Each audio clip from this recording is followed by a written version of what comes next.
What if I told you that one of the leading causes of death worldwide is something happening right inside our own bodies? Yes, we're talking about coronary artery disease. This silent killer is a common yet perilous condition, often going unnoticed until it's too late. At its core, coronary artery disease, or CAD as it's commonly known, is a disorder of the blood vessels that supply our heart muscles. Now imagine a bustling highway, and suddenly, an accident blocks traffic. This is somewhat similar to what happens in CAD. The accident is the buildup of plaque in our arteries, and the traffic is the blood flow to our heart. When this flow is blocked, it can lead to a heart attack, a situation where the heart muscle starts to die due to lack of oxygen. Bearing the gravity of this disease in mind, it is crucial that we understand what it is, how it develops, and what we can do about it. So, how does coronary artery disease actually happen? In the heart of the matter, or rather in the arteries of the heart, lies a condition called atherosclerosis. This is the gradual buildup of plaques within the walls of the arteries, a process that can start as early as our youth and continue silently for decades. These plaques are essentially deposits of cholesterol, fatty substances, cellular waste products, calcium, and fibrin, a clotting material in the blood. Over time, these plaques can grow, causing the arterial walls to harden and narrow, a condition we know as atherosclerosis. Now imagine one of these plaques rupturing. This can trigger a series of reactions in the body. To the body, this rupture is a wound, and like any wound, it initiates a healing process. Activated platelets, tiny blood cells that aid in clotting, rush to the site and aggregate to form a sort of seal over the rupture. This is where things get a bit more complex. As part of the healing process, the body also initiates the coagulation cascade, a chain reaction of enzymatic reactions designed to prevent excessive bleeding. At the heart of this cascade are two key players, factor Xa and prothrombin. When these two meet, factor Xa cleaves prothrombin into thrombin. Thrombin then acts like a molecular scissors, cleaving fibrinogen, a protein in the blood, into fibrin. The fibrin strands then assemble, forming a net-like structure that traps more platelets and cells, stabilizing the clot. Thrombin also stimulates more platelet activation, further reinforcing the clot. But remember, this isn't a surface wound we're talking about. This is happening within the confines of an artery. The clot, while well-intentioned, can actually become a problem. If it grows too large, it can block the artery, cutting off blood supply to the heart muscle.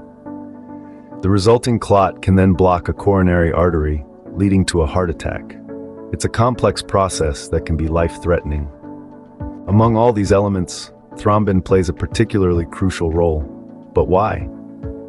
Well, to understand this, we need to delve deeper into the process of clot formation. When a plaque ruptures in the coronary artery, a blood clot starts to form.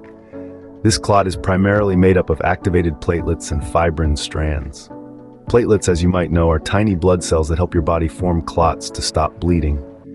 On the other hand, fibrin is a protein that plays an essential role in blood clotting. Now, this is where thrombin steps into the spotlight. Thrombin is a protein that is formed in the blood from its precursor, prothrombin. This transformation is catalyzed by another protein called factor Xa. Each molecule of factor Xa can activate 1,000 molecules of thrombin, making it a highly efficient process. Once formed, thrombin has a dual role. First, it cleaves a protein called fibrinogen into fibrin. The fibrin then assembles into strands, providing a structural framework for the clot. Secondly, thrombin also stimulates further platelet activation. It does this through specific receptors called PARs, located on the platelets, thus increasing platelet aggregation, or in simpler terms, the clumping together of platelets. Interestingly, this activation doesn't only happen in the bloodstream, but it occurs predominantly on the plaque surface. That's the reason why the clot tends to form precisely at the site where the plaque has ruptured. Because of thrombin's significant effects on both platelets and fibrin, it offers a very specific therapeutic target for the inhibition of arterial clot formation. This means that by controlling or inhibiting the action of thrombin, we could potentially prevent the formation of dangerous blood clots, thereby reducing the risk of coronary artery disease. So thrombin is a key player in this disease, making it a promising target for treatment and prevention. To recap, Coronary artery disease is a serious health issue that begins with atherosclerosis and can lead to life-threatening heart attacks. This disease is characterized by the slow buildup of atherosclerotic plaques in the coronary arteries, which can lead to the sudden rupture and formation of a blood clot. The clot restricts the flow of oxygen-rich blood to the heart, causing damage to the cardiac muscles in minutes. The role of thrombin, a key player in the coagulation cascade, is crucial in this process. As thrombin catalyzes the transformation of fibrinogen into fibrin, it helps stabilize the clot and further activates platelets, thus aggravating the situation.